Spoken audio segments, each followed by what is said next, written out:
BP అంటే ఏంటి, దాన్ని గుర్తుపట్టడం ఎలా, అది రాకుండా చేసుకునే మార్గాలు ఏంటి, వస్తే ఎటువంటి వైద్యం చేసుకోవాలి, దాంతో కాంప్లికేషన్లు ఏమొస్తాయి. గుండె ఉంటుంది. గుండె అంటేది మార్పు చెందిన రక్తనాళం. చాలా చిన్న చిన్న స్థాయి జంతువులు రక్తనాళమే ఉంటుంది, గుండె విడిగా ఉండదు.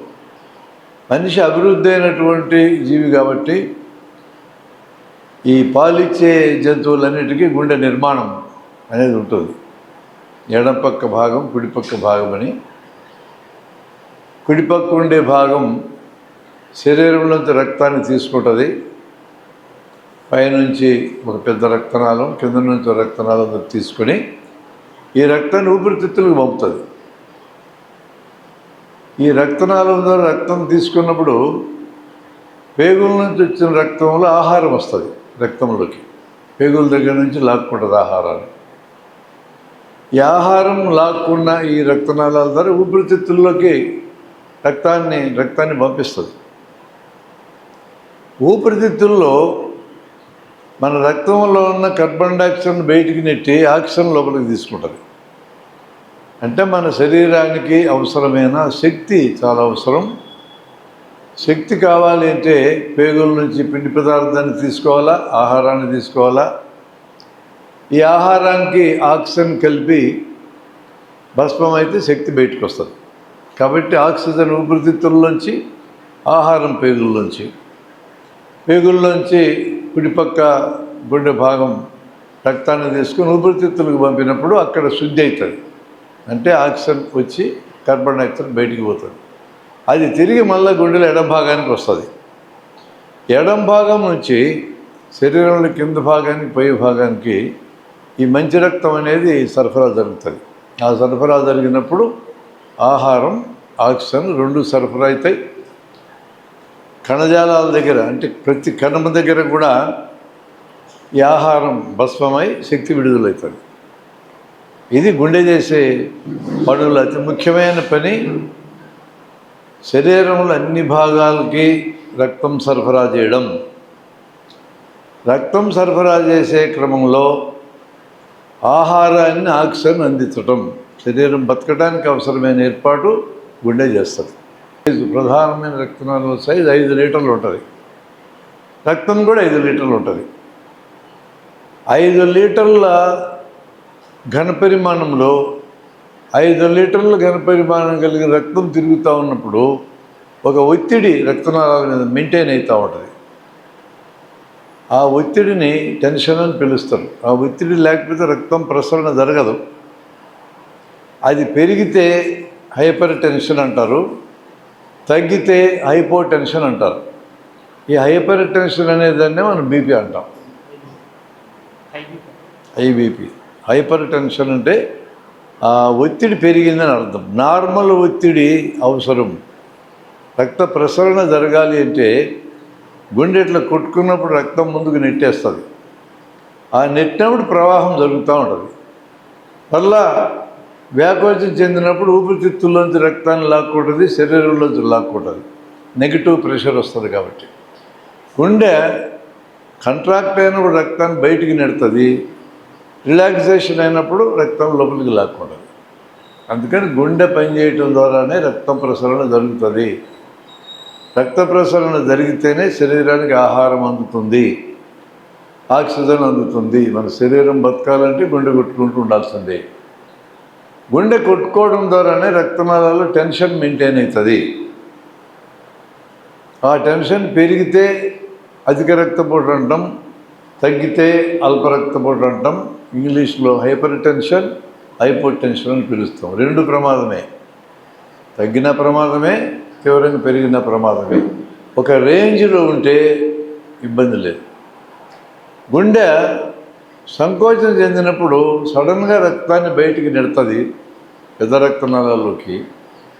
అప్పుడు కనపడే టెన్షన్ పేరు సిస్టోలిక్ టెన్షన్ అంటారు. మనం బీపీ రికార్డు చేసేటప్పుడు గీత పైన ఒకటి కింద ఒకటి వేస్తారు. నిలకడగా ఉండే టెన్షన్ ఉంటుంది రక్తనాళాల్లో. గుండె యొక్క సంకోచంతో సంబంధం లేకుండా నిలకడగా రక్తనాళాలకు ప్రెషర్ ఉంటుంది. దాని పేరు డయాస్టోలిక్ ప్రెషర్ అంటారు. ఎక్కువ ప్రమాదం డయాస్టోలిక్ ప్రెషరే. అది నార్మల్గా ఉండాల్సిన దానికంటే మించి ఉంటే మాత్రం రక్తనాళాలు దెబ్బతింటాయి, బీపీ పెరిగిందంటాం మనం. సిస్టోలిక్ ప్రెషర్ అనేది 120 ఉండాలి, డయాస్టోలిక్ ప్రెషర్ అనేది 80 ఉండాలి నార్మల్గా. పిల్లలకైతే ఇంకా తక్కువ ఉంటుంది. 20 ఏళ్ళు 40 ఏళ్ళు దాటిన వాళ్ళకి కొద్ది కొద్దిగా పెరుగుతూ ఉండటం మొదలవుతుంది. ఒక లెవెల్ వరకు పెరిగితే నార్మల్ కింద లెక్క. అది హయ్యర్ లెవెల్ ఏంటంటే గీత కింద ఉండేది 90 కంటే మించకూడదు, గీత పైన ఉండేది 140 కంటే మించకూడదు. 120 నుంచి 140 దాకా ఏజ్ పెరిగే కొద్దీ పెరుగుతుంది. గీత కింద ఉండేది డయాస్టోలిక్ అనేది 80 నుంచి 90 దాకా హయ్యెస్ట్ అలవెన్స్. అదే సడన్గా రక్తపోటు పెరిగితే తీవ్రంగా తలకాయ నొప్పి కూడా వస్తుంది. నెమ్మదిగా పెరుగుతుందనుకో తలనొప్పి మాయమైపోతుంది, కనపడదు ఇక. ఇది రక్తపోటు. నార్మల్గా ఉండే టెన్షను, పెరిగే టెన్షను, తగ్గే టెన్షన్ అన్నాం. మనం ఈరోజు మాట్లాడుకునేది పెరుగుతున్న టెన్షను, అంటే హైపర్ టెన్షన్ అనేది మనం మాట్లాడుకుంటున్నాం. దీన్ని గుర్తుపట్టేది ఎట్లా? డాక్టర్ దగ్గరికి వెళ్తే చేతికి ఈ ఆపరేటర్స్ కడతారు, చూస్తారు. అది లేకుండా మనం గుర్తుపట్టేది ఎట్లా?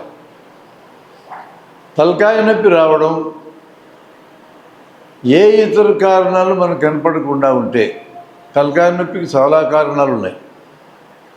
సూప్ బాగలేకపోతే తలనొప్పి వస్తుంది, మెడకాయ నొప్పి ఉంటే తలనొప్పి వస్తుంది, పంటి నొప్పి ఉంటే తలనొప్పి వస్తుంది, చెవు నొప్పి ఉంటే తలనొప్పి వస్తుంది, ముక్కు చుట్టూ గాలి గదుల్లో చీము చేరితే తలనొప్పి వస్తుంది,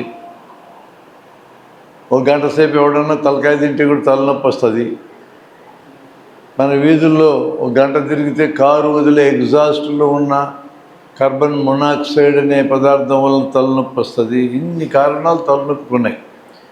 ఇవేవి కాకుండా ఎక్కువ ఆలోచిస్తే టెన్షన్తో వచ్చే తలకాయ నొప్పి, ఇలాంటి గుర్తుపట్టడానికి వీలయ్యే ఏ కారణము మనకు కనపడకుండా ఉంటే, ఆ తలనొప్పి అలానే కొనసాగుతూ ఉంటే ఇది బీపీకి సంబంధించిన తలనొప్పి ఏమని అనుమానం మనకు రావాలా. ఇది మొదటి మనకు అనుమానం వచ్చే అంశం.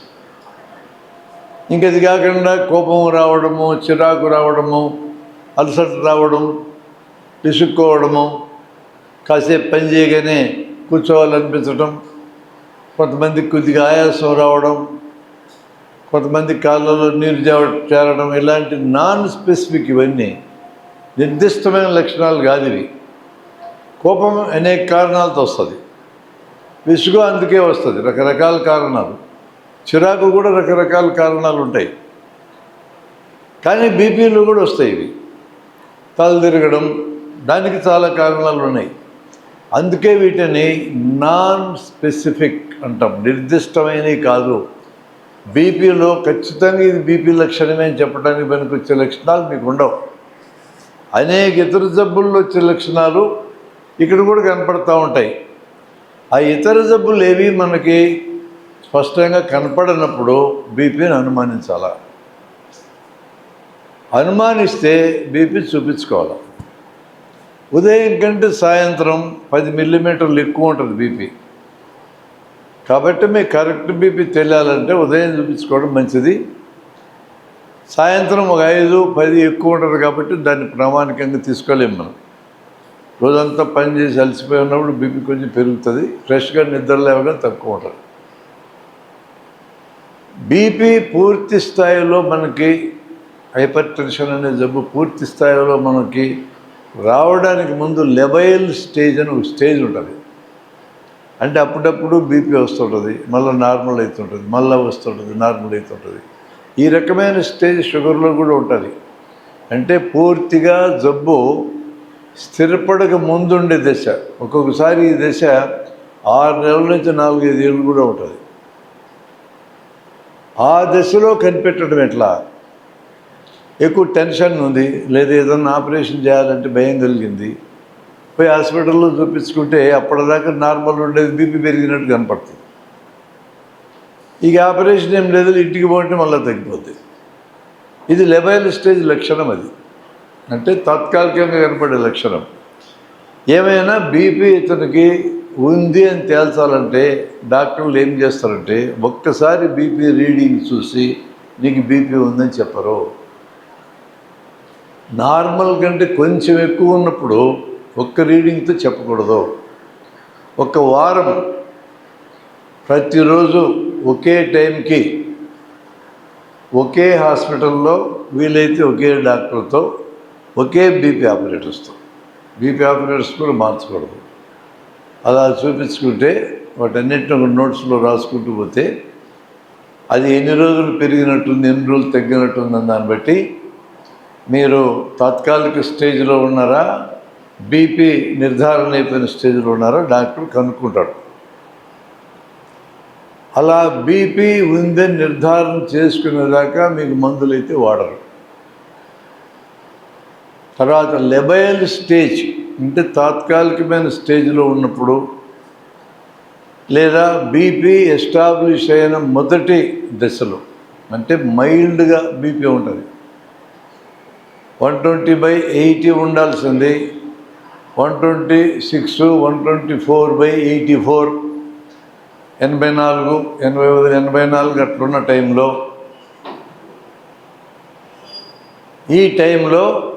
ఈ దశ దాదాపు 6 నెలల నుంచి 4-5 ఏళ్ళు ఉంటుందని చెప్పారు. ఈ దశలో నాన్ డ్రగ్ ట్రీట్మెంట్ అని ఉంటుంది. మందులు లేకుండా వైద్యం ఈ దశలో పనిచేస్తుంది. అంటే బీపీ వలన కొన్ని కాంప్లికేషన్స్ వస్తాయి. ముదిరితే మెదడులో రక్తనాళాలు దెబ్బతినడం కానీ, కంటి చూపు దెబ్బతినడం కానీ, మూత్రపిండాలు దెబ్బతినడం, గుండెకి రక్తం సప్లై చేసే రక్తనాళాలు దెబ్బతినడం. 4 టార్గెట్ ఆర్గాన్స్ అంటారు. వీటిని బీపీ అనే రోగానికి టార్గెట్స్ 4 చోట్ల దీని ప్రమాదాలు కనపడతాయి. మెదడు రక్తనాళాలు సన్నబడ్డం, దాన్ని గుర్తుపెట్టేది ఎట్లా? ట్రాన్సియంట్ ఇస్కెమిక్ అటాక్స్ అంటారు దాన్ని. అంటే మెదడుకి రక్తం సప్లై తగ్గినప్పుడు తాత్కాలికంగా బ్లాక్అవుట్స్ వస్తాయి. తెలివి లేకుండా పోవడం, సడన్గా కళ్ళు తిరగడం, తలకాయ నొప్పి కూర్చోవలసి రావడం. ట్రాన్సియంట్ అంటే తాత్కాలికమైన ఇస్కెమిక్ అటాక్స్. బ్రెయిన్కి మెదడుకి రక్తం సప్లై తగ్గితే వచ్చే లక్షణాలను అర్థం. వాటితో మనం మెదడుకి సమస్య వచ్చిందని గుర్తించాలి. కంటి చూపుకు సంబంధించి మనకు ఎదురుగా ఇది మొత్తం కనపడుతూ ఉంటుంది. ఎక్కడైనా రౌండ్స్ లాగా ఉంటే కనపడని ఏరియాస్ ఉంటాయి. ఆ ఏరియా కనపడదు, తలెట్టి తిప్పితే కానీ ఆ ఏరియా కనపడదు. అలాంటివి వచ్చినా స్టడీగా చూపు తగ్గిపోతున్నా అప్పుడు మనం బీపీ యొక్క ఎఫెక్ట్ కంటి మీద పడ్డది అనుకుంటాం. మూత్రపిండాలకు సంబంధించి సీరం క్రియాటినిన్ అనేది చాలా సెన్సిటివ్ టెస్ట్. ఆ టెస్టు 0.9, 1.1 లిమిట్లో ఉండాలి. అది పెరుగుతూ ఉంటే మూత్రపిండాలకు ప్రమాదం ఇస్తుందని గుర్తుపట్టాలి. గుండె నొప్పి గురించి మనం మాట్లాడుకున్నప్పుడు డీటెయిల్డ్గా చూద్దాం. హార్ట్ పెయిన్ ప్రత్యేకమైన పద్ధతులు వస్తుంది. మంటలా కానీ, బరువెత్తినట్టు కానీ, బిగదీసినట్టు కానీ 3 పద్ధతుల్లోనూ వస్తుంది. పైపట్లో కానీ, ఎదురు ఎముకనకు కానీ, ఎడంపక్క కానీ 3 చోట్లే వస్తుంది. ఎడమచే లోతట్టుకు కానీ, ఎడంపక్క భుజము, మెడ, ఎడంపక్క దవడ 3 వైపులు పాకడం 3 రకాలుగా రావచ్చు, 3 చోట్ల రావచ్చు, 3 వైపులు పాకటం. ఇది నిర్దిష్టమైన పద్ధతి, గుండె నొప్పి వచ్చే పద్ధతి.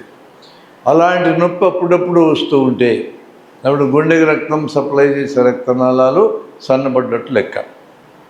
కాంప్లికేషన్స్ అని మనం పిలిచే వాటిల్లో ఈ 4 ప్రధానమైనవి. 5వది కూడా ఉంది. శరీరంలో ఎక్కడైనా రక్తనాళాలు సన్నబడతాయి. ముఖ్యంగా కాళ్ళకెళ్ళే రక్తనాళాలు సన్నబడతాయి. ఎక్కువ బరువు మోయాలి.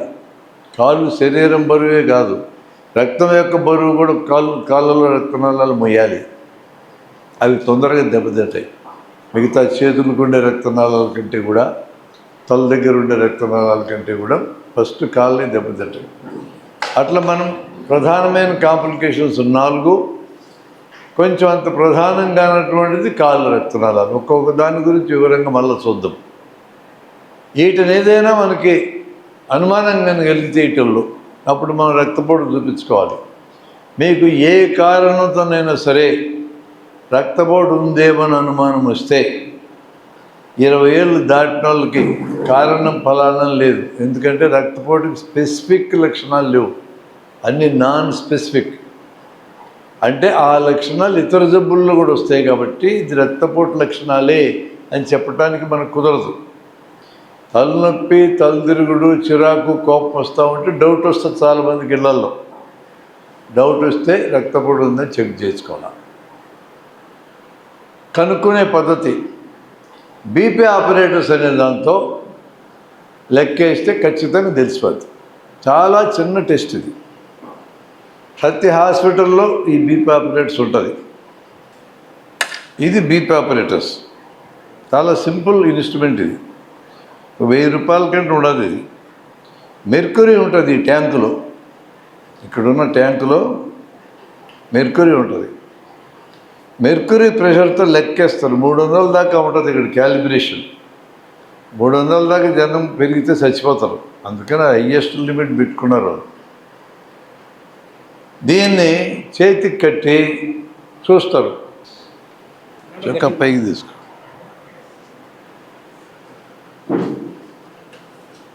దీన్ని కఫ్ అని పిలుస్తారు. ఇక్కడ రబ్బర్ బ్యాగ్ ఉంటుంది. లోపల పక్క రక్తనాళం ఉంటుంది. లోపల వైపున రక్తనాళం ఉంటుంది. ఈ బ్యాగ్ యొక్క మధ్య ప్రాంతం ఈ రక్తనాళానికి ఎదురుగా రావాలి. ఇట్లా పెట్టాడు. మధ్య భాగంలోకి వచ్చినాక రీజనబుల్ టైట్గా, మరీ టైట్ కాదు, మరీ లూజ్ కాదు.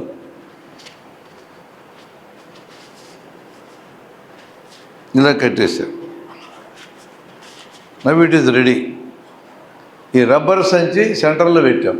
దాని సెంటరు రక్తనాళానికి ఆపోజిట్గా ఉండేట్టు పెట్టాం. ఇక్కడ ఈ రబ్బర్ బ్యాగ్లోంచి గాలి ఎక్కిస్తే ఇక్కడ పెరుగుతూ ఉంటుంది. ఇది మామూలుగా అయితే ఆఫ్ చేసి పెట్టుకుంటాం. ఒక్కోసారి ఈ గ్లాస్ పగిలితే మెర్క్యూరీ అంతా పోతుంది. చాలా ఖరీదు మెర్క్యూరీ, చాలా బరువు ఉంటుంది. ఆ లోహం అది ద్రవ రూపం నుండి లోహం ఇది ఒకటి. ఇది ఆఫ్ చేసి ఉంటుంది. ఇట్లా అంటే ఆన్ చేయడం. ఇప్పుడు నేను పెంచుకుంటూ పోతూ ఇక్కడ నాడి చూస్తూ ఉంటా. ఈ పెంచుకుంటూ పోయినప్పుడు ఈ నాడి ఎక్కడ ఆబ్సెంట్ అయితే దాని పేరు సిస్టోలిక్ బీపీ. ఇలా పెంచుకుంటూ పోయా.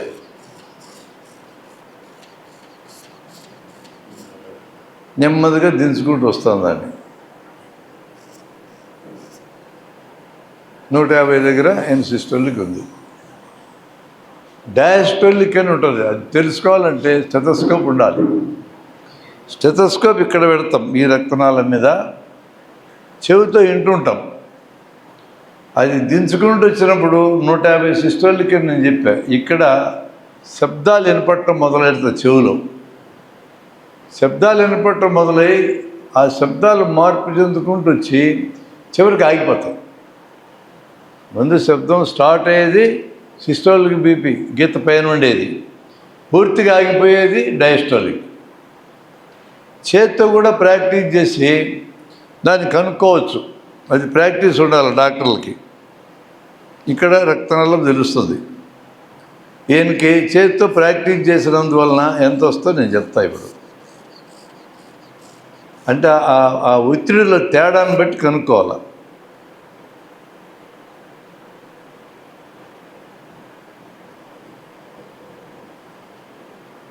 నూట 140/80 ఎనుకుండేది నార్మల్ రేంజ్ కింద లెక్క. ఇక్కడ చూస్తే 150 తెలిసింది ఇందాక. ఒక 2 నిమిషాలు కలిసేటోడికి టెన్షన్ తగ్గింది, 140 దిగాడు. ఎంత అని చెప్తారా మీరు? భయంతో పెరుగుతుంది 10. ఆ ఒక్క రీడింగ్తో నిర్ణయించం. 140/80 అంటే ఈయన ఏజ్ గ్రూప్కి నార్మల్ రేంజ్ అది. ఇప్పుడు మీరు ఎవరైనా ఒకరు చూద్దురండి, ఇంకొకరు కూర్చోండి ఇక్కడ.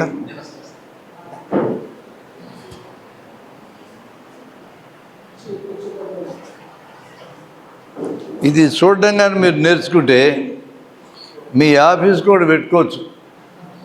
మీ కాలనీ వాళ్ళు ఎవరికైనా సరే బీపీ వచ్చి చూపించుకోవచ్చు. ఒక 10 మందికి నేర్చుకున్నారనుకోండి, ఇక మీరు డాక్టర్ దగ్గరికి పోయి పని లేదు, ఈ పనికి మాత్రం.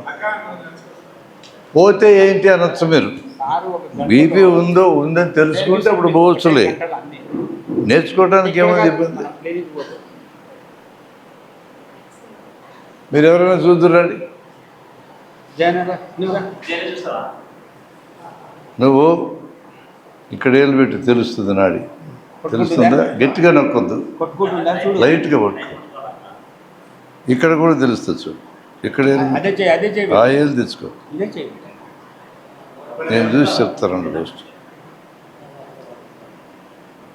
ఇక్కడ స్పష్టంగా లేదు, గట్టిగా నొక్కకుండా లైట్ పట్టుకో, తెలుస్తుంది ఇక్కడ చూడు. స్పష్టంగా లేదు, ఆ చేతికి కడదాం, ఆ చేయి ఇటు.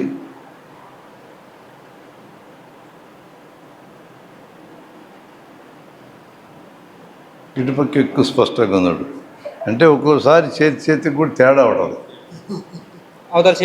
ఒక చేతికి ఒక బీపీ, ఇంకో చేతికి ఇంకో బీపీ కూడా ఉండటం అసాధ్యమేం కాదు. ఉంటుంది కొంతమందికి అట్లా ఉంటుంది. ఈ రెండు ఉన్నాయి కదా, ఇటు వస్తాయి, ఇతర కట్టినప్పుడు ఇతర పక్క వచ్చింది, మనం చెక్ చేయాలంటే.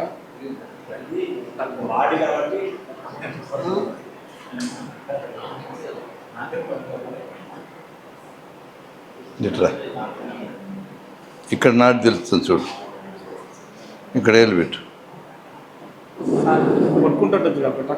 ఎక్కువ నొక్కొద్దు, లైట్ పట్టుకో, తెలుస్తుందా?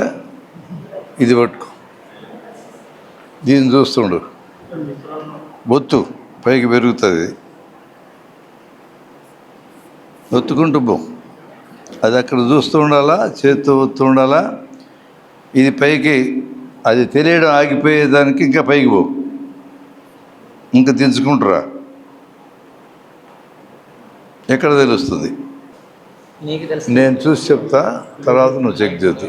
140 ఉంది ఆయనకి, అంటే మీరు 1కి 10 సార్లు చూడాలి, మీకు అలవాటు కావాలంటే. ఒక్కసారికే రాదు అది, ఎందుకంటే అది ఒక స్కిల్ కదా, స్కిల్ అనేది ఒక్కసారికి రాదు కదా. మీ అందరికీ పర్ఫెక్ట్గా వచ్చేదాకా నేర్పిస్తాం. స్ట్రెత్ ఉంటే ఈ చేయి దగ్గర ఇక్కడ పెట్టి, శబ్దం స్టార్ట్ అయినప్పుడు సిస్టోలిక్, ఎండ్ అయినప్పుడు డయాస్టోలిక్. ఏళ్ళతో చూసి నిర్ణయించాలంటే ఎక్స్పీరియన్స్ ఉండాలి. శబ్దం ఏళ్ళకి నాడి తెలియగానే సిస్టోలిక్, ఆ తెలిసే ఒత్తిడిలో తేడా వస్తుంది డయాస్టోలిక్ అనే దగ్గర, అప్పుడు కూడా తెలుస్తూనే ఉంటుంది. ఆ ఒత్తిడిలో తేడాన్ని బట్టి కనుక్కోవాలి, ప్రాక్టీస్ చేయించాలి, లేకపోతే ఏళ్ళతో కనుక్కోలేదు, స్టెప్తో కనుక్కోవాలి. అద్దాలు మీకు బీపీ జొట్టు నేర్పడం అంటే స్టెప్తో జొట్టు నేర్పాలి, ఏళ్ళతో జొట్టు నేర్పడం అనేది కొంచెం టైం తీసుకునే పని. అది బీపీ ఆపరేటర్కి సంబంధించిన అన్ని జాగ్రత్తలు చెప్తారు, చెప్పిన మెథడ్ నేర్పిస్తాం. బీపీ చూస్తే సింపుల్గా బీపీ ఉందని చెప్పచ్చు, చాలా సింపుల్ టెస్ట్ ఇది. ఒకసారి మనకు డౌట్ వస్తే ఉందని, మీకు తెలిసిన డాక్టర్ దగ్గరికి వెళ్ళి బీపీ ఉందో చూయించుకో. ఒక రీడింగ్తో నిర్ణయించొద్దు. డౌట్ డాక్టర్ కూడా ఉందంటే ఖచ్చితంగా వారం ఎయిర్ రీడింగ్లు తీసుకోవాల్సిందే. ఎయిర్ రీడింగ్లు తీసుకున్న తర్వాత దాన్ని ఎక్కువ రోజులు పెరిగే ఉంటే మీకు బీపీ స్టార్ట్ అవుతుందని చెప్తారు. లెబైల్ స్టేజ్ అనేది ఉంటే ఆ స్టేజ్లో మందులు లేకుండా వైద్యం చేయొచ్చు. ఆ స్టేజ్ దాటినా, లేదా నేను చెప్పిన టార్గెట్ ఆర్గాన్స్ మెదడు, కన్ను, మూత్రపిండం, గుండె, ఈ 4గిట్లో కాంప్లికేషన్లు స్టార్ట్ అవుతూ ఉంటే ఇప్పుడు ఖచ్చితంగా మందులతో తగ్గించాలి. మందులు లేకుండా చేసే వైద్యం చేస్తూనే మందులతో తగ్గించాలి. మందులు లేకుండా చేసే వైద్యం తప్పదు, దాన్ని ఎటు కంటిన్యూ చేయాల్సిందే. డిజిటల్ బీపీ ఆపరేటర్స్ అని ఉంది, అది చాలా ఈజీ. నీకు నువ్వు శక్తి పెట్టి చూసే పనులు దాంట్లోనే చెప్తుంది 2, కానీ అది అబద్ధాలు ఎక్కువ చెప్తుంది. డిజిటల్ బీపీ ఆపరేటర్స్ మీద ఆధారపడి రక్తపోటు నిర్ణయించడానికి డాక్టర్లు ఇష్టపడరు. కనీసం 3 రీడింగులు తీసి యావరేజ్ తీయాలి. కానీ దాని మీద ఆధారపడి ఆపరేషన్ థియేటర్లో బీపీ చూసుకోవాలంటే ఎక్కువ సందర్భాల్లో డిజిటల్ మీద ఆధారపడి చూసుకుంటారు. కానీ డాక్టర్ అప్పుడప్పుడు చేయి పెట్టి చేతిని చూసుకుంటూ ఉంటాడు, ఎంత డిజిటల్ బీపీ ఆపరేటర్స్ ఉన్నా కూడా. ఎందుకంటే చెయ్యి చాలా ఇంపార్టెంట్, మనకి చేతితో డైరెక్ట్గా చూడటం. మెర్కురీ బీపీ ఆపరేటర్స్ అని ఇప్పుడు మీకు నేను చూపించిన దానికైతే పర్ఫెక్ట్గా ఉన్నదన్నోడు చెప్తారు. అందుకని డాక్టర్లు అందరమే మెర్కురీ బీపీ ఆపరేటర్స్ మీదనే ఆధారపడతాం. డిజిటల్ కానీ డయల్ ఉంటుంది, డయల్ బీపీ ఆపరేటర్స్ అని, గాలి నొక్కగానే డయల్ తిరుగుతుంది. అవి 2 కూడా అంత నమ్మడానికి పనికొచ్చే కావు. మన జబ్బు కనుక్కునే మెథడ్ అది. ఇంక రావడానికి కారణాలు ఏంటి? బీపీ రావడానికి కారణాలు ఎక్కువ మందికి బీపీ రావడానికి కారణం జీన్స్, జెనెటిక్గా వస్తుంది. అంటే మీ తల్లిదండ్రులకో మీ పూర్వీకులకో ఎక్కడైనా జబ్బు ఉంటే బీపీ జబ్బు మీకు వచ్చే అవకాశం ఉంది. దీన్ని ఎసెన్షియల్ హైపర్ టెన్షన్ అంటారు. అంటే దీనికి కారణం మాకు తెలియదు అని అర్థం. కారణం తెలియదంటే కారణం లేదని కాదు, బయటికి ఏదో కారణం చెప్పలేం, కానీ దానికి కారణం జీన్సే, క్రోమోజోమ్స్ కూడా తల్లిదండ్రుల నుంచి తాతల నుంచి వస్తుంది. అందుకని మీకు ఇంపార్టెంట్ విషయం ఏంటంటే మీ కుటుంబాల్లో మీ పూర్వీకులలో తాతలు ముత్తాతలు తండ్రుల్లో లేదా తల్లుల వైపు నుంచి కానీ తండ్రుల వైపు నుంచి కానీ ఎవరికైనా రక్తపోటు ఉన్నదా? మేము అడుగుతాం. అది ఉన్నది అంటే ఇప్పుడు నీకు వచ్చిన రక్తపోటుకు కూడా కారణం వంశపారంపర్యం అని నిర్ణయిస్తాం మేము. దానికైనా మందులు లేని వైద్యం చేస్తూ అవసరమైన స్థాయి వచ్చినప్పుడు మందులు వాడతాం. దానికి చేసేది ఏం లేదు. జీన్స్ ద్వారా మీకు జబ్బు వస్తే భరించటమే. మీ తల్లిదండ్రులు మీకు వాళ్ళకున్నవన్నీ ఇచ్చినారు, వాళ్ళకున్న ఆస్తులు ఇచ్చినారు, వాళ్ళకున్న వస్తువులు ఇచ్చినారు, వాళ్ళకున్న జీన్స్ కూడా ఇచ్చినారు. ఏం తప్పడతారు వాళ్ళని? ఆస్తులు ఇచ్చినప్పుడు ఆనందపడితే, జీన్స్ ఇచ్చినప్పుడు తిడితే ఎట్లా? ఏమిస్తే తీసుకోవాల్సిందే. నీ చేతిలో ఏమీ లేదు, నువ్వు దాన్ని కంట్రోల్ చేయలేవు. తల్లి నుంచి ఒక కణము తండ్రి నుంచి ఒక కణం వచ్చి అవి 2 కలిసి జైగోట్ అనే సంయుక్త కణం ఏర్పడ్డప్పుడే పునాది పడిపోయింది, నీ బీపీకి సంబంధించిన పునాది. నీవు ఈ భూమి మీదకి నీ తల్లిదండ్రులు తెచ్చారంటే వాళ్ళకున్న సకల ఆస్తులతో పాటు ఈ ఆస్తి ఇచ్చి తెచ్చారు. ఇంక వాళ్ళు తిట్టి ప్రయోజనం ఉండేది, మర్చిపోండి. మీరు మీ పిల్లలకి మళ్ళీ ఇస్తారు, అందులో ఏం సమస్య లేదు.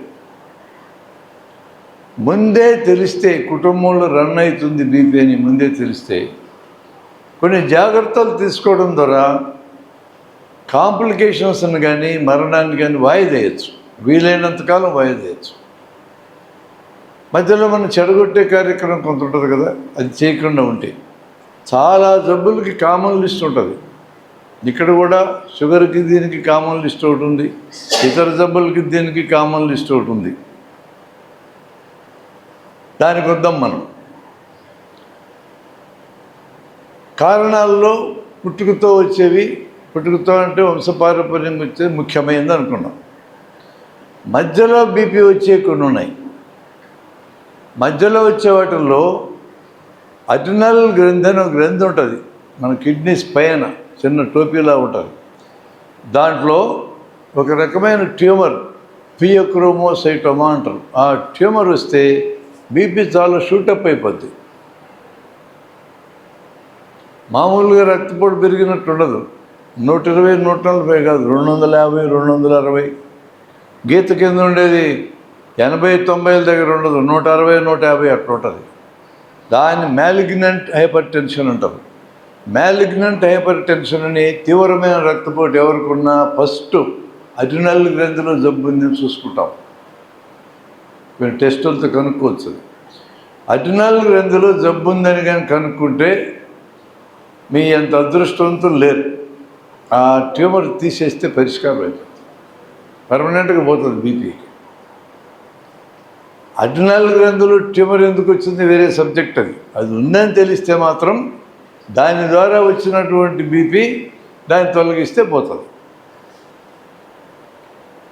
మూత్రపిండాలు దెబ్బకుండా కొంతమందికి బీపీ పెరుగుతుంది. మూత్రపిండానికి రక్తం సప్లై తగ్గితే, రక్తం సప్లై చేసే రక్తనాళాలు సన్నబడితే కూడా బీపీ పెరుగుతుంది. దాన్ని కూడా ఆపరేషన్తో సరి చేస్తారు. రక్తనాళాలు సన్నబడితే సరి చేస్తే బీపీ పోతుంది. బరువు ఎక్కితే బీపీ వస్తుంది. బరువు ఎక్కితే బీపీ వచ్చేటికి ఆన్సర్ ఏంది? బరువు తగ్గడమే, వేరే ఆన్సర్ ఏం లేదు దానికి. బరువుతో వచ్చే రోగాలు 40 రోగాలు ఉన్నాయి. అందులో బీపీ కూడా ఒకటి, షుగర్ కూడా ఒకటి, క్యాన్సర్లు వస్తాయి, కీళ్ళ నొప్పులు వస్తాయి. ఇవన్నీ బరువు పెరిగితే వచ్చేవి. కాబట్టి బరువుతో వచ్చే బీపీ అయితే బరువు తగ్గాలి. టెన్షన్తో బీపీ వస్తుంది. టెన్షన్ తొలగించుకోవాలి. టెన్షన్ తొలగించుకునే మార్గాలు మనం విడిగా నేర్చుకోవాలి. కాబట్టి కారణం మనకు అర్థమవుతూ ఉంటే కారణాన్ని తొలగిస్తే బీపీ తగ్గిపోతుంది. కారణం జీన్స్గానైతే తొలగించేది ఏం లేదు, దాన్ని భరించాల్సిందే. మనం మందులు లేకుండా చేసే వైద్యం చేసుకుంటాం, అవసరమైతే మందులు కూడా వాడుకుంటాం. ఏటికైనా సరే మొదట మందులు లేని వైద్యంతో స్టార్ట్ చేస్తాం, తర్వాత మనం మందుల వైద్యంలోకి వెళ్తాం. మందులు లేని వైద్యంలో ముఖ్యమైనవి ఏంటి? పొగ అన్నిటికంటే ప్రమాదమైంది, ఖచ్చితంగా మానేయాల. ఆల్కహాల్ ప్రభుత్వం వారు మీకు ఎంత హామీ ఇచ్చి మంచి ఆల్కహాల్ ఇస్తామన్నా కూడా మీరు మానేయాల్సిందే. ప్రభుత్వాలు మనం సారాయి తాగకపోతే నడపలేరు కదా అని మీకు ఏమన్నా బాధ ఉంటే, వాళ్ళు ఉద్ధరించాలనుకుంటే మీ సాగు మీరు చావండి, నాకు సంబంధం లేదు. ప్రభుత్వాలు నాశనమైనా నాకు అభ్యంతరం లేదు, మనం తాగడం మానేయాల్సిందే. ఇక్కడ నాకు గాంధీ సహాయపడతాడు. ఏ ప్రభుత్వమైనా తన దేశంలో తన రాష్ట్రంలో ఉండే ప్రజలు తాగినందువలన వచ్చే ఆదాయంతోనే నడుపుదామనుకుంటే అట్లాంటి ప్రభుత్వాలు లేకపోయినా పర్లేదు అన్నాడు. ఆయన ఉంటే ఇట్లాంటి పని చేస్తున్న అనుమానం వచ్చి తొందరగా ముగించినాం. ఆయన్ని ఉండనీయకుండా 48కే లేపేశాం. ఇప్పటిదాకా ఒకవేళ బతుకుంటే ఇట్లాంటి పనులు చేసిండు. మన ప్రభుత్వాలు కూడా ఎంత హామీ ఇచ్చా, నాసిరకం సారాయి తాపుతున్నాడు జగన్ అని కోపం వచ్చి చంద్రబాబు గారు క్వాలిటీ మద్యం ఇస్తారు. ఇవాళ పేపర్లు ఇస్తారు, క్వాలిటీ మద్యం ఇస్తాం. ఇది ఒక సేవ, ప్రజలకు సేవ. వాళ్ళు సేవ కింద వాళ్ళు భావిస్తే భావించారు. మీరు అది సర్వీస్ కింద భావించి తాగవద్దు. మీరు మానేయడమే ఆన్సర్ ఏం లేదు. మీరు మానేయడానికి మీ మీద మేము ఒత్తిడి చేయటం, ఆడవాళ్ళందరూ సమీకరించి ఉద్యమాలు చేయటం, ఇవన్నీ తర్వాత కథ.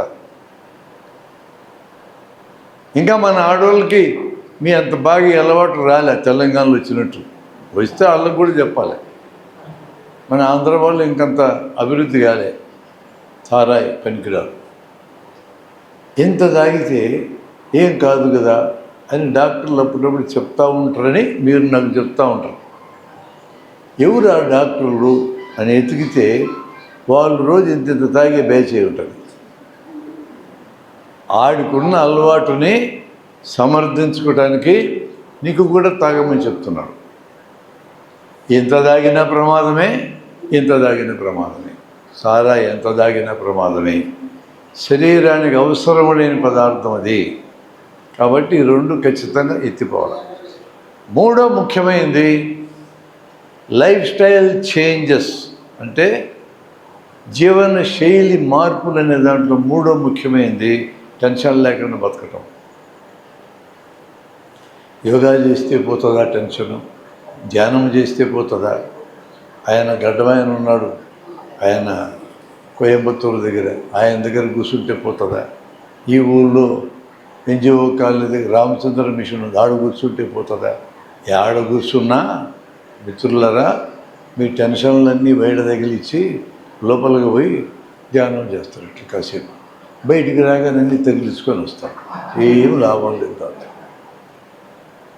ఆ గంట సేపు అరగంట సేపు సైలెంట్గా ఎవరికి డిస్టర్బెన్స్ లేకుండా పద్మాసనం వేసుకొని చేతులు ఇట్ట దాపి కళ్ళు మూసుకుంటే ఆ గంట సేపు మీకు మేలు 23 గంటలు దొబ్బేస్తాడు. నేను ఆ ధ్యానాలకి వాటికి వ్యతిరేకమైన కాదు. దాంట్లో ఉన్న స్పిరిట్ ఏంది, ఆ కామ్గా ఉండే స్పిరిట్ రోజంతా ఉంటే నీకు ఉపయోగం, కానీ ఆ కాసేపు ఉంటే నీకేమన్నావు. దాని ఎఫెక్ట్ పడదా అంటే ఎందుకు పడుతుంది? బయట మన టెన్షన్లు మనం పెట్టుకుంటాం అట్లే. అక్కడ కూర్చొని కూడా వాటిని ఆలోచించే బ్యాచ్ ఉంది, పోయినాక ఏం చేయాలని. వాళ్ళకు ఉపయోగం లేదు. అందుకని నీ ఆలోచన సరళిని టెన్షన్ లేకుండా జీవించటం అనే ఒక మెథడ్ ఉంది. ఆలోచన సరళిని మార్చుకోవడం, ఆ మెథడ్లోకి వెళ్తే మీకు ప్రయోజనం ఉంది. 3 ముఖ్యమైనవి. షుగర్ జబ్బు ఉంటే, షుగర్ జబ్బు ఉండేటోళ్ళకి తర్వాత బీపీ కూడా వస్తుంది. షుగర్ జబ్బుతో మూత్రపిండాలు పాడవుతాయి. మూత్రపిండాలు పాడైతే దీనివల్ల కూడా బీపీ వస్తుంది. బీపీ వల్ల మూత్రపిండాలు పాడవుతాయి, షుగర్ వల్ల కూడా పాడవుతాయి. ఏ కారణంతో మూత్రపిండాలు పాడైనా మళ్ళీ బీపీ పెరుగుతూ ఉంటుంది. మూత్రపిండాలకి బీపీకి చాలా దగ్గర సంబంధం ఉంది. కాబట్టి షుగర్ జబ్బు ఉంటే అదుపు చేయాలి. ఇప్పటికే మీకు రక్తనాళాలు జబ్బు ఏమన్నా ఉంటే, రక్తనాళాలు గట్టిపడి స్టిఫ్గా మారుతాయి. రక్తనాళాలు ఇలాస్టిక్గా ఉండాలి, రబ్బర్లాగా ఉండాలి. బీపీ రక్తపోటు, రక్తం బయటికి నెట్టేటప్పుడు ఎడలపై మళ్ళా తగ్గుతూ ఉండాలి. ఆ ఎలాస్టిసిటీ తగ్గిపోతే బీపీ పెరుగుతుంది. అలా ఎలాస్టిసిటీ తగ్గిపోవడాన్ని అథెరోస్క్లెరోసిస్ అంటారు. రక్తనాళాలు గట్టిపడ్డం. ఇలా గట్టిపడడానికి కారణం ఏంటంటే రక్తంలో అడ్డగోలుగా కొలెస్ట్రాల్ తిరుగుతూ ఉంటే జరుగుతుంది. ఇప్పుడు కొలెస్ట్రాల్ తగ్గించుకోవాలి. కొలెస్ట్రాల్ రావడానికి కారణం బయట నుంచి తినేదే కాదు, బరువెక్కిన వాళ్ళు కానీ, శరీరానికి వ్యాయామం లేని వాళ్ళకి కానీ లివర్లో ప్రాబ్లం స్టార్ట్ అవుతుంది. లివర్లో ఫ్యాటీ లివర్ అనే జబ్బు వచ్చి కొలెస్ట్రాల్ ఎక్కువ తయారు కావడం మొదలవుతుంది. 100కి 85 వంతులు కొలెస్ట్రాల్ మన ఒంట్లో తయారవుతుంది. 15 వంతులే మనం తినే తిండికి సంబంధం. కాబట్టి నెయ్యి తింటే బీపీ పెరుగుతుంది, కొలెస్ట్రాల్ పెరుగుతుందని, వెన్న తింటే పెరుగుతుందని, కోడిగుడ్లో పచ్చడి తింటే పెరుగుద్దని దశాబ్దాల తరబడి నోరు గట్టేసుకొని బతికినాం. వాటి వల్ల పెరిగేది 15%. 85% లోపలే పుడుతుంది. పుట్టడానికి ఇతర కారణాలు, లైఫ్ స్టైల్ కారణం. వాటిని ఇందాక నేను చెప్పిన అలవాట్లే కాక శరీరానికి వ్యాయామం లేకపోవడం అతి ముఖ్యమైన కారణం. శరీరానికి పని ఉండాలి. మీరు నాతో చెప్పొచ్చు, రోజు వ్యవసాయం చేసేటోడికి పనే కదా అని. అది ఒక లో లెవెల్ స్లో పని. అది శరీరానికి బ్రిస్క్ పని ఉండాలి, ఎక్కువ అలసిపోయే పని ఉండాలి. రోజుకు 30 నిమిషాలను ఉండాలి అలసిపోయే పని. గబగబా నడిచినా, పరిగెత్తినా, గంతులేసినా, ఆటలాడినా, ఈత కొట్టినా ఇలాంటి వాటిల్లో అలసిపోయే పని వస్తుంది. నువ్వు నడిచావనుకో, నువ్వు రాజశేఖర రెడ్డి గారు నడిచినట్టు, జగన్ నడిచినట్టు ఎన్ని గంటలు నడిచినా నీకు ఎక్సర్సైజ్ వాల్యూ ఉండదు. నెమ్మదిగా నడుస్తుంది. ఈ మధ్య అందరూ మొదలుపెట్టినారు నడవడం. శరీరం అలసిపోతే ఫైనల్గా, కానీ గుండెకి రావాలా ఆ అలుపు అనేది. అంటే ప్రతి ఒక్కరి గుండె శరీరం అలసిపోయినప్పుడు వేగం పెరుగుతుంది. ఆ వేగానికి ఒక లిమిట్ ఉంటుంది. ఆ లిమిట్ దాటి పెరగలేదు అది. అందుకంటే దాటితే అలసిపోయి కూర్చుంటారు. ఆ లిమిట్ దగ్గరికి మన శరీరానికి పని పెడితే అట్టాటి పని అరగంట ఉండాలి రోజుకి. మొత్తం మీద వారంలో 150 నిమిషాలు ఉండాలి. 30 నిమిషాలు అనుకోండి, 5 రోజులు ఈ 30 నిమిషాల చొప్పున శరీరం అలసిపోతే చాలు. ఇది శరీరం ఆరోగ్యంగా ఉండడానికి పనికొచ్చేది. నువ్వు ఆటలు ఆడడానికి, గేమ్స్ ఆడడానికి పనికొచ్చే ఎక్సర్సైజ్ నేను చెప్పటంలా. అది దాని రూల్స్ వేరు. వాళ్ళు రోజుకి 6 గంటలు 7 గంటలు కూడా చేస్తూ ఉంటారు. అట్లా చేస్తేనే కదా ఒలింపిక్స్ లాంటి చోట్ల గెలిచగలిగేది. అన్ని గంటలు ప్రాక్టీస్ చేయాలి. అన్ని గంటలు ప్రాక్టీస్ చేసినా రావు కొంతమందికి. వినేష్ పోకెట్కి రాలేదు కదా. రాకపోవడానికి కారణం ఆమె రాకుండా ఎవరన్నా భద్రంగా ఏర్పాటు చేసినారా అనే అనుమానం దేశ ప్రజలందరికీ వచ్చింది. 140 కోట్ల మందికి వచ్చింది అనుమానం. అట్లా కూడా చేస్తారా అని మీరు అడగొద్దు నన్ను. ఎట్టగానే చేస్తారు ఈ దేశంలో, ఏమైనా దొరుకుతాయి. అలా సీరియస్ అనుమానం నడుస్తుంది ఇప్పుడు. ఒక్క రోజులో 3 కిలోలు ఎట్ట పెరిగింది అమ్మాయి, మా వైద్యానికి అందడంలా మాకు. ఒక్క రోజులో 3 కిలోలు పెరిగే మార్గం మాకు కూడా తెలియదు. 3 కిలోలు పెరిగితే ఒక్క రోజులో 3 కిలోలు తగ్గించే మార్గాలు ఏమున్నాయో కూడా నాకు తెలియదు. ఆ అమ్మాయి గొంటేలు ఎక్కువ పోయేటట్టు చేసి ఉంటారు. జుట్టు కత్తిరించినారంట, 50 గ్రాములు ఉంటుంది ఆ జుట్టు. బట్టలు కత్తిరించినారంట, అది ఒక 50 గ్రాములు ఉంటుంది. రక్తం తీసినారంట. ఇవన్నీ తీస్తే ఒకవేళ 50 కిలోల కంటే తగ్గినా తీరా ఆట ఆడడానికి వెళ్ళినప్పుడు ఖచ్చితంగా ఓడిపోద్ది. ఆమె ఖచ్చితంగా ఓడిపోవాలి అంతే, ఏమన్నా కానీ. 50 కిలోలకి మించితే అనర్హతను ఓడిపోవాలా, పొరపాటుని రక్తం తీసి అది తీసి ఇది తీసి 50 కిలోలకి తగ్గితే అలసట వచ్చి ఓడిపోవాలి. ఎంత అద్భుతమైన కోరిక కలిగిన దేశభక్తులు ఈ దేశంలో ఉన్నారు, నేను ఊహించలేకుండా ఉన్నా. అలా మంచి కరుడు కట్టిన దేశభక్తుల కార్యక్రమం అయ్యేళ్ళు వచ్చింది. ఆ పిల్లలు ఓడిపోవడం ఏమాత్రం సరైనది కాదు, కావాలని ఓడేటట్టు చేశారు. అద్భుతమైన వాళ్ళు మన దేశంలో ఉండేటోళ్ళు. యాక్సిడెంట్లు క్రియేట్ చేయగలరు, యుద్ధాలు క్రియేట్ చేయగలరు, సైనికుల మరణాలను క్రియేట్ చేయగలరు, ఎన్నికల్లో గెలవగలరు. ఇన్ని చేతనైనోడికి ఒక బోడి రెజలర్ ఓడిపోవడం చేయడం కష్టమా?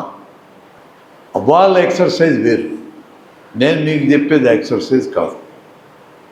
30 నిమిషాలు హార్ట్ బాగా వేగంగా కొట్టుకోవాలి. వారంలో 150 నిమిషాలు చాలు ఆరోగ్యంగా ఉండడానికి, అంతకంటే మించక్కర్లేదు. మీరు ఒక 2-3 నిమిషాల్లో నడక మొదలెట్టినాక వేగాన్ని అందుకున్నారనుకో, మళ్ళీ వేగం తగ్గడానికి 2-3 నిమిషాలు అనుకో, 30 + 5 నిమిషాలు అయిపోద్ది మీ exercise.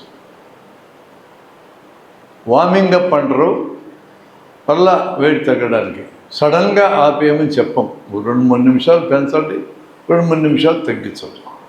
Exercise important. Smoking, alcohol, tension, exercise 4 చెప్పాను. మనకి సమాజంలో శరీరంతో పనిచేయడం నామోషి కింద మారిపోయింది. మన పిల్లలకు కూడా అట్లా పని చేయమని చెప్పడంలా, బాగా చదువుకో, లావైనా పర్వాలేదు, తిను, బాగా తిను, అస్సలు పని చేయకూడదు, పేడ పిసకూడదు, మట్టి పిసకూడదు, పనులు చేయకూడదు. చేస్తే అమ్మనాన్నలు వెంటబడతారు, ఎప్పుడు పనులు చేస్తారు, చదువుకో, బాగా మంచి ఉద్యోగం రావాలి, 1-2 లక్షలు సంపాదించాలి అని చెప్పడం మొదలుపెట్టినాం. ఇళ్లల్లో పనిని డిస్కరేజ్ చేసినాం. బయట పని చేసిన వాడిని హీనంగా చూడడం మొదలుపెట్టినాం. పని చేసేటోళ్ళు అందరితో మనందరం బతుకుతున్నాం, కానీ మనం పని చేయకుండా బతకాలి. కుర్చీలు అరిగిపోవాలి. ఒక్కోసారి మనం పట్టకుండా మనము తయారు కావాలి, కుర్చీలు ఏం చేయలేవు పాపం. ఇట్లాంటి ఒక లైఫ్ స్టైల్ మనం కొని తెచ్చుకున్నాక ఇది బీపీని తీసుకురావడానికి ఎందుకు పనిచేయదు? కాబట్టి లైఫ్ స్టైల్ మాడిఫికేషనే ముందు జాగ్రత్తల కింద లెక్క. ఈ జాగ్రత్తలన్నీ బీపీ వచ్చినాక కూడా పాటించాలి. బీపీ వచ్చినాక మందులు లేకుండా వైద్యం చేసే దశలో పాటించాలి. మందులు స్టార్ట్ చేసినా కూడా ఈ జాగ్రత్తలు పాటించాలి. కాబట్టి లైఫ్ స్టైల్ మాడిఫికేషన్ అని మనం మాట్లాడేవి బీపీకైనా, షుగర్కైనా, లాబిక్నోల్కైనా వీటందరికీ కామన్గా వర్తించేవి. ఆహారానికి సంబంధించి ఖచ్చితంగా ఉప్పు తగ్గించాలా. ఉప్పు చాలా ప్రధానమైన కారణం బీపీ పెరగడానికి. ఉప్పు ఎంత పెరిగితే శరీరంలో నీళ్ళంత నిలువ ఉంటాయి. నీళ్లు నిలువ ఉంటే రక్తం యొక్క పరిమాణం పెరుగుతుంది. రక్తం పరిమాణం పెరిగితే బీపీ పెరుగుతుంది. కాబట్టి ఉప్పు తగ్గించాలి. షుగర్ జబ్బు ఉంటే షుగర్ తగ్గించాలి. షుగర్ లేనోళ్ళు షుగర్ తినొచ్చు. బీపీ లేనోళ్ళు కూడా ఉప్పు తగ్గించాలి. రోజుకి 2 గ్రాముల కంటే మించి ఉప్పు అక్కర్లేదు. కాయ కష్టం చేసేటోళ్ళకి 4-4.5 గ్రాములు కావాలి. ఇంక విపరీతంగా శ్రమ చేసి చెమటలు పట్టేటోళ్ళకి 8-9 గ్రాములు కూడా అవసరమవుతుంది. అట్లాంటి వాళ్ళకి ఉప్పు మానేయమంటే ఒక రోజుకి పడిపోతారు. వాళ్ళు మానేయకూడదు. మనము ఈ ఆఫీసుల్లో పని చేసుకునే వాళ్ళని, టీచర్లని, బ్యాంక్ ఎంప్లాయీస్, ఎల్ఐసి ఇలాంటి ఉద్యోగస్తులందరికీ కూడా 2 గ్రాముల కంటే మించి ఉప్పు అక్కర్లేదు. 2 గ్రాములు రావాలంటే కూరల్లో వేసుకుంటే చాలు, మజ్జిగలో మానేస్తే సరిపోతుంది. అంతవరకు అవసరం శరీరానికి. ఉప్పు ఎక్కువ ఉండే ఆహారాలు ఉన్నాయి. పచ్చళ్ళు, అన్ని నిల్వ పచ్చళ్ళు ఉప్పు ఎక్కువ ఉంటాయి. కారం కూడా ఎక్కువ ఉంటుంది. మామిడికాయ, మగాయ లేకపోతే ఊరగాయ పెట్టారనుకో ఉప్పు దట్టిస్తారు. అంతే, చెడిపోకుండా ఉండడానికి ఉప్పు వేస్తారు. మొత్తాన్ని లిస్టులోంచి ఈ నిల్వ ఊరపచ్చళ్ళు మొత్తం ఎత్తేయాల్సిందే. బీపీ వచ్చిందంటే ఇక నువ్వు ఎప్పుడన్నా పండక్కి ఇంత ముక్క తినొచ్చా అని నన్ను అడగద్దు. అట్లాంటివన్నీ మనం ఏం చెప్పక్కర్లేదు. తింటారు ఎటు మీరు, నేను చెప్పకపోయింది తింటారు. పండక్కి ఇంత ముక్క. మాంసాహారాల్లో ఎక్కువ ఫ్యాట్ ఉండే వేట మాంసం, కోడి మాంసం తగ్గించాలా. చేపలు ఎంతైనా తినొచ్చు.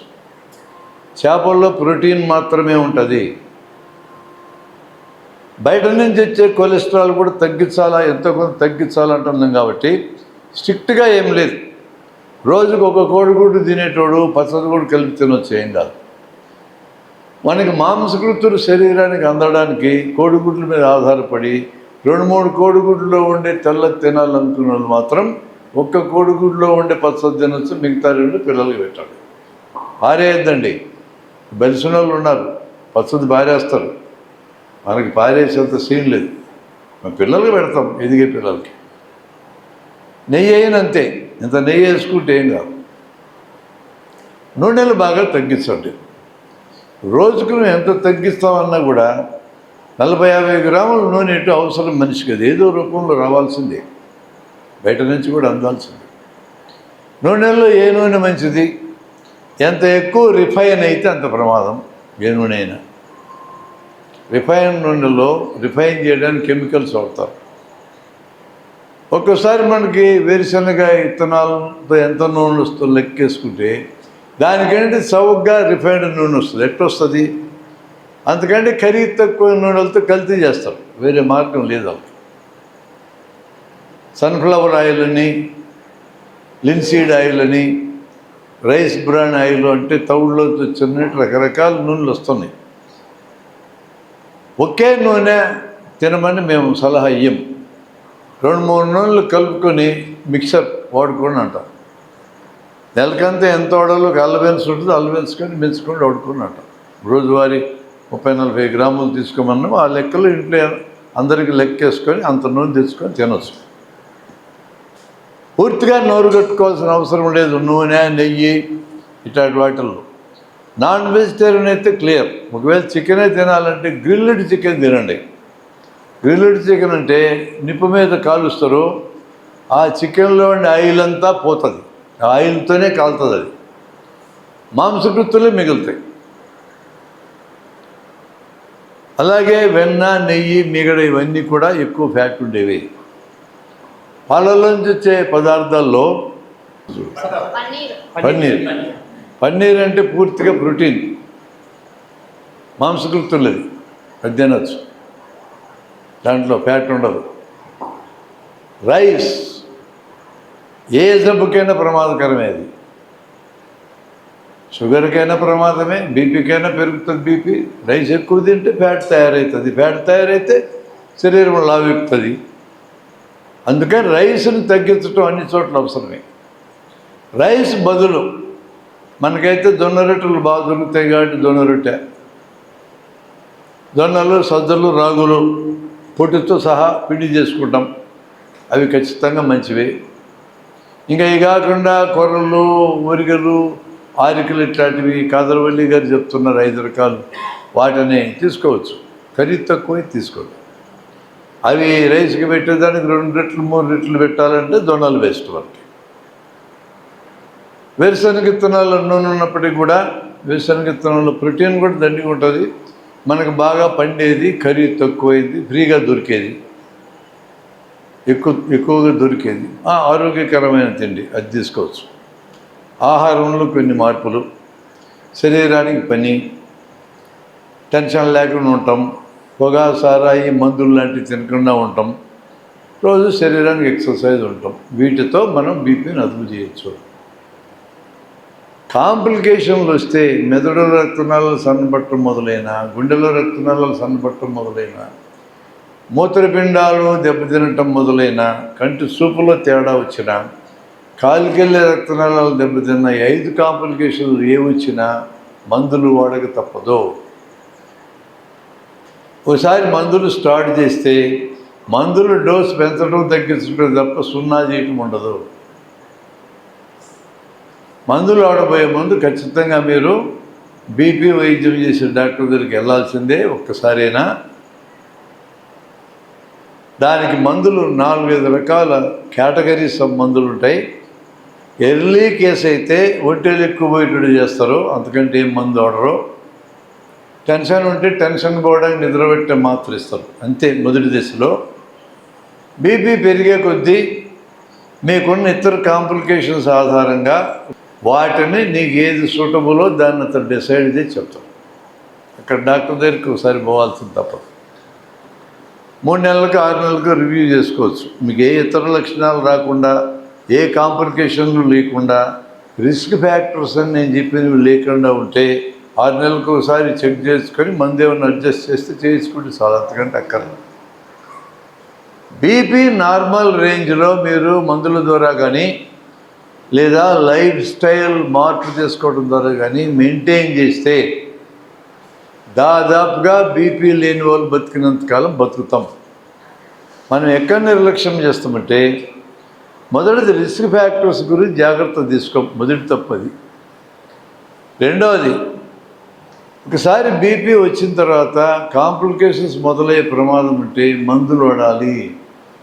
కేవలం రిస్క్ ఫ్యాక్టర్స్ జాగ్రత్త చాలదు.